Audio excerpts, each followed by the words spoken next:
اعوذ باللہ من الشیطان الرجیم بسم اللہ الرحمن الرحیم اللہم صلی علی سیدنا و مولانا محمد وبارک وسلم وصلی علیہ۔ اسلامک فقہ یوٹیوب میں تمام معزز خواتین و حضرات کو خوش آمدید کہتے ہیں، اور امید ہے کہ آپ جہاں کہیں بھی ہوں گے اللہ کریم کے فضل و کرم سے خیریت و عافیت کے ساتھ ہوں گے۔ مالک کریم آپ کو دین دنیا کی عزتوں سے مالا مال فرمائے۔ یہاں سب سے پہلے میں آپ دوستوں کی بارگاہ میں یہ گزارش کر دوں کہ کن اسلامی مہینوں کا چاند دیکھنا واجب کفایہ ہے۔ سوال کیا جاتا ہے کیا ربیع الاول، ربیع الثانی اور رمضان المبارک وغیرہ کے چاند دیکھنے میں کیا حکمت ہے، یا ان کے چاند کو تلاش کرنا چاہیے یا نہیں کرنا چاہیے؟ شعبان المعظم، رمضان المبارک، شوال المکرم، ذوالقعدہ، ذوالحجہ، ان 5 مہینوں کا چاند تلاش کرنا واجب کفایہ ہے۔ لہذا ان مہینوں کا چاند دیکھیے تو انشاءاللہ واجب کفایہ ادا کرنے کا ثواب ملے گا۔ تو ماہ رجب المرجب اختتام کی جانب رواں دواں ہے، اور شعبان المعظم کا بابرکت مہینہ عالم اسلام کے اندر طلوع ہونے جا رہا ہے۔ تو میرے نبی صلی اللہ علیہ وسلم کا ارشاد مبارک ہے کہ رجب اللہ کا، شعبان میرا اور رمضان میری امت کا مہینہ ہے۔ تو گویا یوں سمجھیے کہ شعبان کا جو مہینہ آنے والا ہے، اسلام کے اندر طلوع ہونے والا ہے دنیا کے اندر، یہ نبی پاک صلی اللہ تعالی علیہ وسلم کا مہینہ کہا جاتا ہے، اور حدیث شریف کے مطابق اس کی عظمت، فضیلت اور قرآن کی آیات کے اندر بھی اس مہینے کی فضیلت جو ہے وہ موجود ہے۔ یہ حرمت والا مہینہ ہے، اسلامی سال کا یہ 8واں مہینہ شعبان المعظم۔ اس کی وجہ تسمیہ یہ ہے کہ شعبان جو ہے اس مہینے کے اندر خیر کثیر جو ہے وہ تقسیم ہوتا ہے، بندوں کو رزق اس مہینے میں کثرت کے ساتھ دیا جاتا ہے۔ حدیث شریف میں ہے کہ شعبان کو اس لیے شعبان کہتے ہیں کہ اس میں روزہ دار کے لیے خیر کثیر تقسیم ہوتا ہے، یہاں تک کہ وہ جنت میں داخل ہو جاتا ہے۔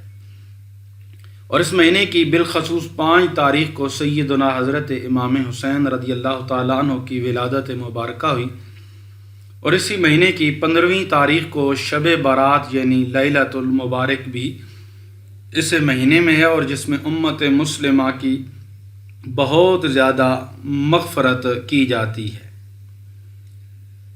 تو شعبان المعظم کے اس بابرکت مہینے کے اندر مسلمان اللہ تعالیٰ کی عبادت کثرت سے کرتے ہیں۔ اس مہینے کے اندر یاد رکھیں اللہ جل شانہ سبحانہ و تعالی ہر انسان کی توبہ کو قبول فرماتے ہیں، سوائے ان لوگوں کے جو قطع تعلقی کرتے ہیں دوسروں کے ساتھ۔ تو اللہ کریم ان کی توبہ کو کبھی بھی معاف قبول نہیں کرتے، اور وہ جہنم کے حقدار ٹھہرتے ہیں۔ اس مہینے کے اندر اللہ کی رحمت، اللہ کی کرم نوازی جو ہے وہ عروج پہ ہوتی ہے۔ تو میں نے اس لیے یہ سمجھا کہ شعبان المعظم کا چاند طلوع ہو، اور ادھر ہماری زبانوں پہ ایک ایسا وظیفہ ہو جس کے کرنے سے اللہ جل شانہ سبحانہ و تعالی ہمیں دین دنیا کی عزتوں سے، عظمتوں سے مالا مال فرما دے۔ ماہ شعبان کی فضیلت پہ اگر گفتگو شروع کی جائے تو وقت کی قلت ہے۔ شعبان بس اتنا ہی کہوں گا، وہ عظیم مہینہ ہے جو حضرت رسول اللہ صلی اللہ تعالیٰ علیہ وسلم سے منسوب ہے۔ نبی پاک صلی اللہ تعالیٰ علیہ وسلم اس مہینے میں کثرت سے روزے رکھتے، اور کریم آقا علیہ الصلاۃ والتسلیم کا فرمان عالی شان ہے کہ جس نے اس مہینے میں ایک روزہ بھی رکھا تو جنت اس کے لیے واجب ہو جاتی ہے۔ تو جی ہاں، اب میں آپ کو یہ وظیفہ دینے جا رہا ہوں، اپنے توجہ کے ساتھ اس وظیفے کو سننا ہے۔ انشاءاللہ تبارک و تعالی اللہ کریم کے کرم سے اللہ آپ کو رزق کی دولت سے مالا مال فرمائیں گے۔ مالک کریم آپ کو دین دنیا کی عزتوں سے مالا مال فرمائیں گے۔ ابھی 4-5 دن ابھی تک چاند طلوع ہونے میں باقی ہیں، تو آپ نے اس وظیفے کو یاد کر لینا ہے، اور یہ وظیفہ ویڈیو کے اندر بھی موجود ہے، تاکہ ادھر ماہ شعبان کا چاند طلوع ہو، ادھر آپ کی زبان پہ یہ کلمات جاری ہوں، تو انشاءاللہ ان کلمات کے پڑھنے سے اللہ کریم آپ کو رزق پورا سال کثرت سے عطا فرمائیں گے، اور مالک کریم نبی پاک صلی اللہ تعالیٰ علیہ وسلم کا صدقہ آپ کو دین دنیا کی عزتوں عظمتوں سے مالا مال فرمائیں گے۔ تو آپ نے ان کلمات کو 313 مرتبہ پڑھنا ہے جب چاند عالم اسلام کے اندر طلوع ہو جائے، آپ کو نیٹ کے ذریعے خبر مل جائے، سوشل میڈیا کے ذریعے، تو یہ کلمات 313 مرتبہ پڑھنے ہیں، اور ساتھ 2 رکعت نفل پڑھنے ہیں، وہ بھی میں آپ کو بتا دیتا ہوں۔ وہ کلمات کیا ہیں پہلے وہ سنیں جو 313 مرتبہ آپ نے پڑھنے ہیں۔ لا الہ الا اللہ، لا الہ الا اللہ، ولا نعبد الا ایاہ مخلصین لہ الدین ولو کرہ المشرکون۔ یہ کلمات آپ 313 مرتبہ بھی پڑھ سکتے ہیں، اپنی بساط کے مطابق کم بھی پڑھ سکتے ہیں، اس کی اجازت ہے۔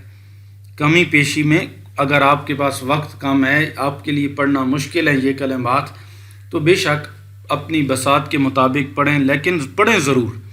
لا الہ الا اللہ ولا نعبد الا ایاہ مخلصین لہ الدین ولو کرہ المشرکون۔ اس کا ترجمہ کیا ہے؟ نہیں کوئی معبود سوائے اللہ کے، اور ہم عبادت نہیں کرتے مگر اسی کی، ہم اس کے دین سے خلوص رکھتے ہیں، اگرچہ مشرکوں پر یہ بات ناگوار گزرتی ہے۔ تو میں یہ اب عبارت جو ہے یہاں موجود ہے آپ کے سامنے، اس کے ساتھ آپ نے 2 رکعت نماز نفل پڑھنے ہیں۔ وہ کس طرح پڑھنے ہیں؟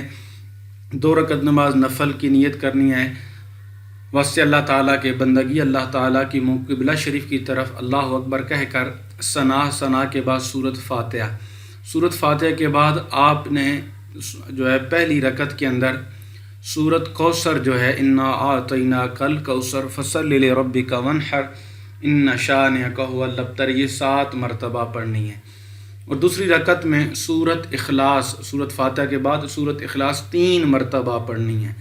یہ انتہائی مختصر سا عمل ہے، لیکن اتنا مجرب عمل ہے کہ آپ یقین جانیے کہ یہ عمل آپ کو مالا مال کر دے گا اگر یہ خلوص کے ساتھ آپ نے عمل کیا۔ یہ جو عبارت میں نے آپ کے سامنے پڑھی ہے، ہاں اس عبارت کو آپ اس پورے مہینے میں پڑھتے رہیں۔ لا الہ الا اللہ ولا نعبد الا ایاہ مخلصین لہ الدین ولو کرہ المشرکون۔ یہ ایسے کلمات ہیں جو اللہ کی بارگاہ میں آپ کو مقبول کر دیں گے، اور اللہ کریم آپ پہ اپنا خصوصی کرم فرمائیں گے۔ دعاؤں میں یاد رکھیے گا۔ السلام علیکم ورحمۃ اللہ وبرکاتہ۔